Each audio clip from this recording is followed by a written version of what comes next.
Welcome to Philosophy15. I'm Robert Talese. I'm Scott Aiken. These are 15-minute unscripted conversations about philosophical topics of various kinds.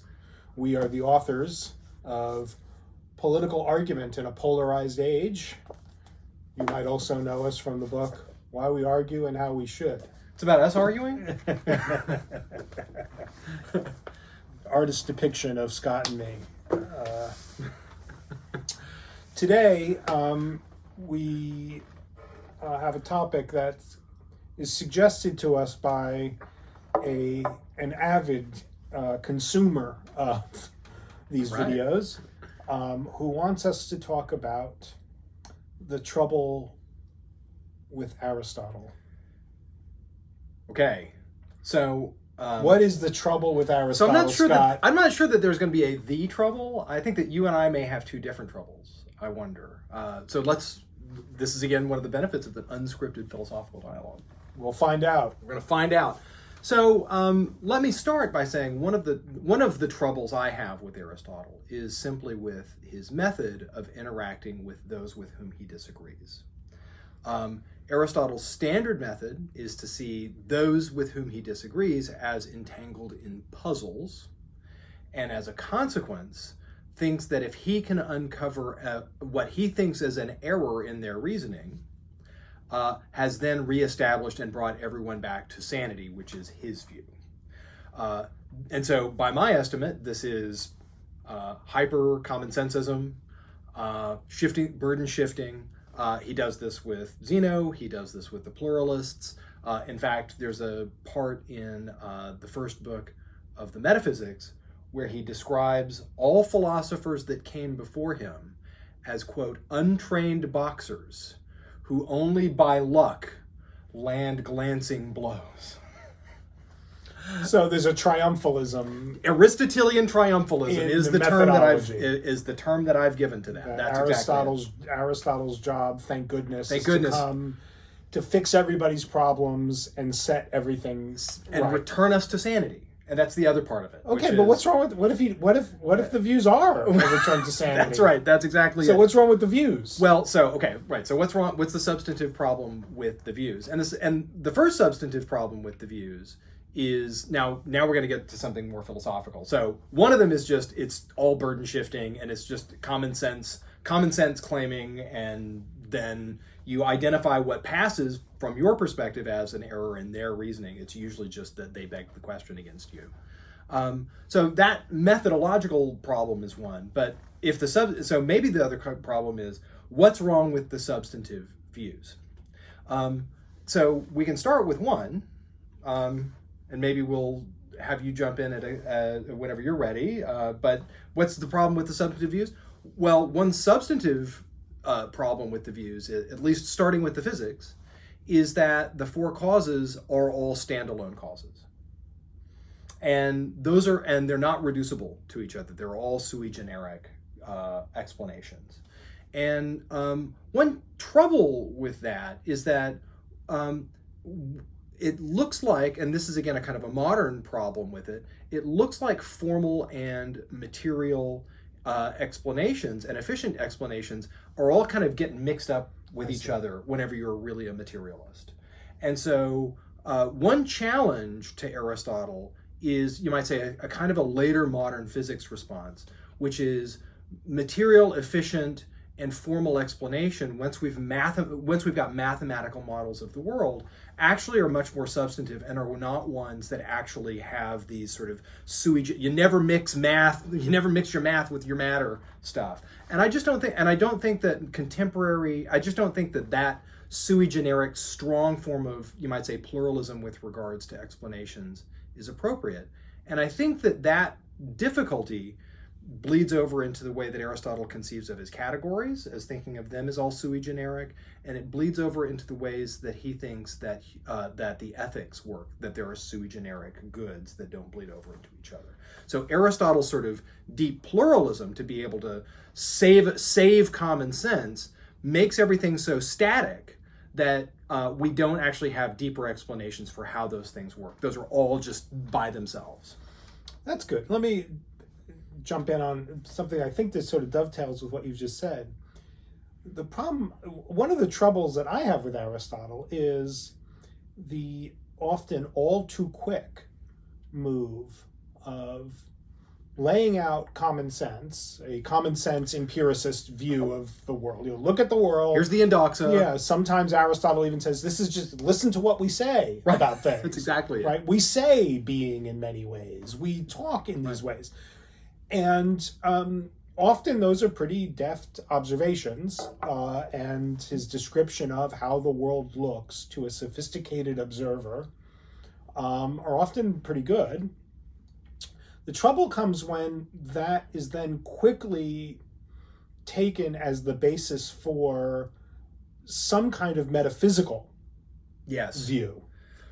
So we observe that things are in kinds, right? Right. We observe that there are plants, and plants are different kinds of life than people. And people are different kinds of life from animals, right? So we observe these things, and then the move is quickly made that those categories from common sense have to be the basis for some pretty heavy metaphysical distinctions. That themselves, given Aristotle's principled method, you can't argue for.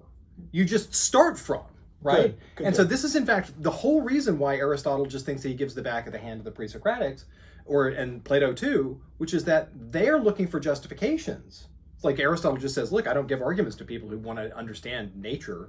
I give certain kinds of dialectical arguments against people who ask, why is the principle of non-contradiction true, or something like that. Yeah, because you're a pedagog. That's exactly without education. Or as he says of Heraclitus, or the Heracliteans, we don't.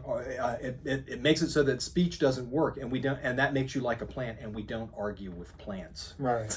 So, and so the problem there is that, on the one hand, we've got the Aristotelian model of knowledge, which is that you got first principles that you reason from and not to.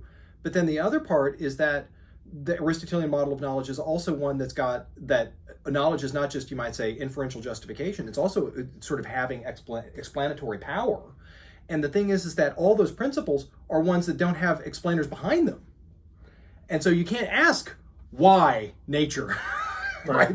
You can't ask like what's the contrast class with being or something like that. Aristotle just is regularly, given the way that the system works, is regularly got these first principles that, again, his presumption here is that, like, look, if you speak Greek right and you're one of us, then you just don't ask that kind of question. So that's TFU.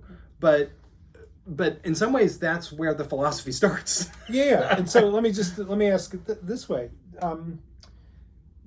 One option that seems more natural for me for the common sense philosopher, right? For somebody who's pursuing the route of, following the appearances, trying to capture common sense, right? Trying to make explicit a common sense set of observations about the world, ought to be more quietist when it comes to the metaphysics. That's interesting. Ought to be almost like a Wittgensteinian, right? We already talked about the trouble with Wittgenstein. So we're not, but ought to be somebody who says, once we lay out the commonsensical delivery, once we lay out in common sense the deliverances of the appearances, there's nothing deeper to be said. Right. Then you might have to say all kinds of other things about other stuff, but you don't then try to say, now let's get underneath the appearances and talk about what it is to be that kind. Right. Now that we've seen from following the appearances that the world presents itself to us in kinds, now let's ask, what's the essence? What is it to be that kind of thing? That looks to me like a trouble, only because it leads Aristotle to see essences as metaphysically very thick and very easy to understand. Good, yes. Right? And it leads him to say things that strike me as just non-commonsensical. Let's get some examples. Like the corpse doesn't have a heart. Right. So if it's not pumping blood, and perhaps if it's not at this moment pumping blood, it's not a heart. well, so there are moments where Aristotle does by his own lights struggle with common sense. So we have, for example, the fact that almost all of his accounts of practical syllogisms require that you proceed under the guise of the good. Yeah. And then he says, well, common sense says that acrasia is possible. And then he's got it now a puzzle. Right. Right. And the question then is, well, exactly what is his explanation? Right. He's now got some splaining to do. And he doesn't revise his theory of the practical syllogism.